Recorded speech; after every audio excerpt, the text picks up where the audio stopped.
Vous savez ce qui est indispensable dans n'importe quelle histoire pour qu'on garde un petit peu de suspense, pour qu'on ait envie de savoir la suite, que ce soit dans un film, un livre, une bande dessinée, un jeu vidéo, vous savez ce qui est nécessaire pour garder un peu de tension, c'est de ne pas tout savoir.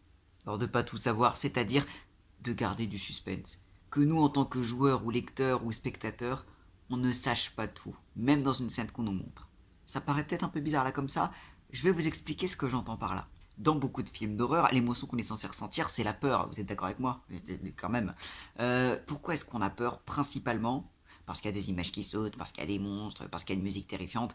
À chaque fois, ce qui fait le plus peur, c'est quand on ne voit pas tout. C'est quand on ne sait pas tout. C'est pour ça que les films d'horreur, ça se passe la nuit. Quand un monstre surgit quelque part, soit il arrive très brusquement, soit il arrive tout doucement. On l'entend d'abord et on ne sait pas encore à quoi il ressemble. À chaque fois, c'est des choses comme ça. Dans Shining, c'est complètement ça. La menace, on la voit jamais. Il y a des plans étranges, il y a des bruits bizarres. On se dit, oh, il y a une menace qui va arriver, mais on sait jamais. La menace arrive pas. Elle arrive pas pendant un long moment du film et on se dit, mais putain, mais qu'est-ce qui va se passer? Où est le danger? Dans Carrie, au moment où Carrie rentre chez elle après le bal, un jour je parlerai de cette scène en entier, quand elle rentre chez elle après le bal et qu'on sait que sa mère est hyper dangereuse et qu'elle arrive dans la maison, elle voit pas la mère tout de suite. Il y a eu un long moment où elle passe dans sa maison, où il y a plein d'éléments glauques partout, que ce soit dans la réalisation ou dans la maison, avant qu'on tombe sur sa mère. C'est ça qui fait peur, c'est qu'on se dit, bordel, elle est où? Elle fait quoi? Pourquoi on la voit pas? Dans un livre, c'est pareil. Pourquoi est-ce que dans la bande dessinée Persepolis, au moment où l'immeuble des voisins est bombardé, qu'est-ce qui rend la scène compliquée quand on voit que Marjane, elle voit dans les décombres la main d'une de ses voisines? Ce qui fait peur, c'est qu'on voit pas la main, justement. On voit seulement la réaction de Marjane. On voit rien d'autre. Elle arrive même pas à prononcer ce qu'elle est en train de voir. Mais nous, on a compris. Ces quatre cases, elles sont parfaites. On n'a pas besoin de voir exactement ce que Marjane voit, juste sa réaction, ça nous rend déjà la scène terrible. Ou alors dans le film, ils l'ont vraiment montré, mais pour le coup, dans le film, il n'y a pas de parole. Parce qu'on n'a pas besoin des deux. Et on a quand même une distorsion de la réalité pour montrer l'horreur de Marjane. Bref, pour être impliqué dans une scène qui est plus ou moins dans l'horreur, ou dans la terreur, ou dans le suspense, en tant que spectateur, faut pas qu'on voit tout. Et si on voit tout, il n'y a pas de suspense. Et il y a un exemple dont je voulais parler. Un exemple qui est dans un jeu, qui n'est pas le plus extraordinaire du monde, mais qui est quand même assez connu. C'est pas un jeu d'horreur. Il s'agit du jeu 60 secondes. Je vais expliquer ensuite ce que c'est pour ceux qui ne connaissent pas. Et je me disais quand même, c'est un jeu qui est assez populaire. Beaucoup de gens y jouent, surtout sur Twitch. Moi, je regarde beaucoup Gomar y jouer. Regardez Gomar, elle est super. J'adore Gomar. Vive Gomar. C'est un jeu auquel tout le monde joue. C'est qui est très célèbre, alors qu'il n'est pas non plus incroyable. Et je me suis dit, mais qu'est-ce qui le rend si incroyable que ça? Et je vais vous expliquer. Et c'est vraiment ce point-là qui importe. Mais déjà, je peux vous dire s'il est incroyable, c'est parce que les développeurs de ce jeu comprennent très bien cette règle de ne pas tout montrer directement aux joueurs. 60 secondes, c'est un petit jeu rigolo, ça parle de l'apocalypse. Qu'est-ce qu'on se marre? On est dans une famille, dans un bunker, je vous passe la récolte d'ingrédients au début de l'apocalypse. Bref, on est enfermé dans un bunker, on communique entre gros guillemets avec eux via un journal intime, et concrètement, il faut savoir gérer nos rations, garder tout le monde en vie, faire différents choix pour vivre le mieux possible et pour potentiellement s'échapper, ou alors tenir le plus longtemps. Concrètement, c'est un jeu comme ça qui se veut quand même un peu humoristique dans certains cas.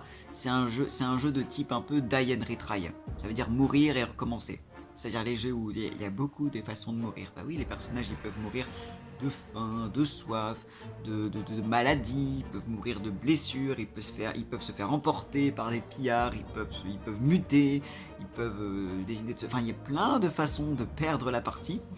Et il y a un truc qui fait que ce jeu, en fait, il nous attrape quand même, parce que c'est un jeu qui est quand même très basique, et il n'y a pas vraiment de raison normalement qui fait que ce soit aussi populaire. Mais je crois que j'ai compris la raison pour laquelle ce jeu est addictif. Comme je l'ai dit, la base du jeu, c'est à travers un carnet de bord. On compte le nombre de jours, ce qui est pratique pour ceux qui tentent de tenir le plus longtemps, c'est parce qu'on a le compte des jours à chaque fois.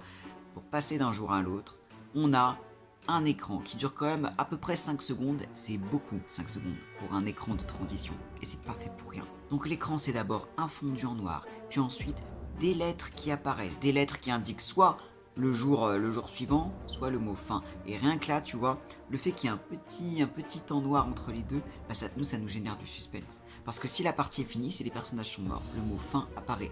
Si c'est jour 60, jour 61, ça veut dire que la partie continue. Mais tu vois, dans cette petite seconde de noir, nous en tant que spectateurs ou joueurs, on attend. On se dit putain, est-ce qu'ils ont survécu? C'est le moment où on croise les doigts, où on retient notre souffle. Et tu sais, ça apparaît lentement. Et même quand c'est jour 69, on se dit ah, tu sais, première réaction, ah soulagement, la partie continue, on n'est pas encore mort. Mais il y a quand même un petit temps encore un petit temps noir, enfondu, enchaîné. Et là, on dresse l'oreille. Parce qu'à ce moment-là, si un des personnages est tombé malade, peut-être qu'on va l'entendre tousser. Est-ce qu'on va entendre un bruit de machine cassée qui voudra dire que la radio est pétée ou qu'il y a eu un accident Est-ce que quelqu'un est rentré? Est-ce que quelqu'un est sorti? Est-ce qu'on entend une porte qui s'ouvre? Tu vois, tout ce moment-là, c'est 5 secondes, on ne sait pas ce qui se passe. On ne sait pas ce qu'on va voir dans le jour d'après. Parce qu'il peut y avoir vraiment tout. Peut-être qu'un personnage a pété les plombs et est devenu fou. Peut-être que quelqu'un nous a piqué des boîtes de conserve vitales pour manger. Et tu vois, ces 5 petites secondes de noir tout doucement, où on nous dit tout doucement, hop là, jour 59. Et encore un blanc, enfin un noir avec du bruit. Et ensuite on revient au jour suivant tout doucement aussi, où tu sais, la scène apparaît doucement et on se dit, on regarde partout, est-ce qu'il y a quelque chose qui a changé, machin. Et ben je pense que ça paraît anodin, tu vois, quand on y joue, on se dit, oui, bon, bah voilà, c'est un petit temps de. Mais je pense que c'est là que réside tout le sel de 60 secondes. Ces 5 secondes-là, elles créent déjà de la crainte, du suspense et de l'attente. C'est là qu'on a le souffle court, le souffle qui s'arrête en mode s'il vous plaît, c'est là qu'on croise les doigts, c'est ça qui fait qu'on a envie d'aller au jour suivant. Parce que si c'était juste une transition rapide, genre on clique et hop là, jour suivant, ça n'aurait pas la même saveur. Ça n'aurait pas la même saveur.